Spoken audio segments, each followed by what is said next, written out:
मुख्यमंत्री व उपमुख्यमंत्र्यांनी शपथ घेतल्यानंतर आता सगळीकडे चर्चा आहे ती मंत्रिमंडळ विस्ताराची। महाराष्ट्रातील प्रत्येक चौकात, नाक्यावर, पारावर एकच चर्चा आहे ती म्हणजे मंत्रिमंडळ विस्तार कधी होणार आणि कसा होणार। म्हणूनच मंत्रिमंडळ विस्तारासाठी कोणता फॉर्म्युला वापरला जाऊ शकतो, कोणाच्या वाट्याला किती जागा येणार तेच जाणून घेऊयात आजच्या या व्हिडिओमधून। नमस्कार, मी श्रेया आणि तुम्ही पाहताय महाराष्ट्र कट्टा। मुख्यमंत्री व उपमुख्यमंत्री यांच्या सोबतच मंत्रिमंडळ देखील राज्य कारभारात महत्त्वाची भूमिका बजावते। मंत्रिमंडळ कार्यकारी शाखेची वरिष्ठ निर्णय घेणारी संस्था म्हणून काम करते व याच मंत्रिमंडळाकडे अनेक निर्णय घेण्याचे अधिकार देखील देण्यात आले आहेत। म्हणूनच मंत्रिमंडळ हे अतिशय महत्त्वपूर्ण असते व या मंत्रिमंडळात स्थान मिळवणे अनेकांचे स्वप्न देखील असते। आता सध्याच्या घटनांचा विचार केला तर महाराष्ट्रात एकूण 288 विधानसभेच्या जागा आहेत।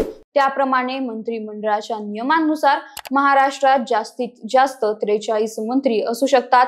त्यामुळे आता या 43 मंत्रिपदांमधील किती मंत्रिपदे कोणत्या पक्षाला मिळणार आणि खाते वाटपासाठी कोणता फॉर्म्युला वापरला जाण्याची शक्यता आहे तेच बघूयात। खाते वाटपाच्या फॉर्म्युला बद्दल बोलायचं झालं तर महायुतीमध्ये 6-1 या फॉर्म्युलाचा उपयोग खाते वाटपासाठी केला जाण्याची शक्यता वर्तवली जात आहे, ज्यामध्ये प्रत्येकी 6 आमदारांसाठी एक मंत्रिपद असा फॉर्म्युला ठरवला जाण्याची शक्यता आहे।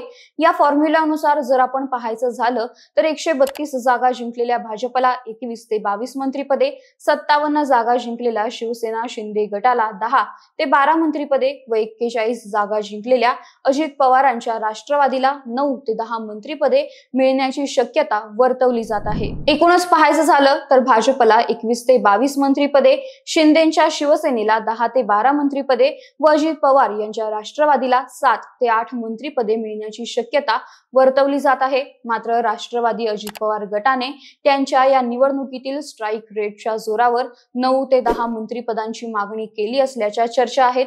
त्यामुळे अजित पवारांना त्यांच्या स्ट्राइक रेटच्या जोरावर 9 ते 10 मंत्रिपदे मिळण्याची शक्यता देखील वर्तवली जात आहे। पुढील 5 वर्षातील कार्यभार सुरळीत चालवण्यासाठी महायुतीमध्ये खाते वाटप कसं होणार, कोणाला कोणती खाती मिळणार व खाते वाटपासाठी कोणता फॉर्म्युला वापरला जाणार हे पाहणे अतिशय महत्त्वाचे ठरणार आहे। खास करून राष्ट्रवादी अजित पवार गट व शिवसेना शिंदे गट यांच्यासाठी।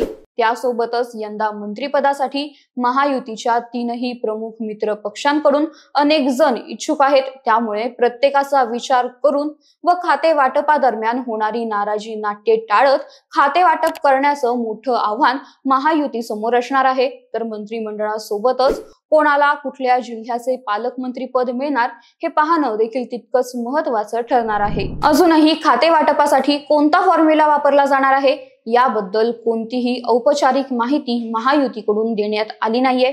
मात्र महायुतीकडून खाते वाटपासाठी 6-1 हाच फॉर्म्युला वापरला जाणार असल्याची दाट शक्यता वर्तवण्यात येत आहे।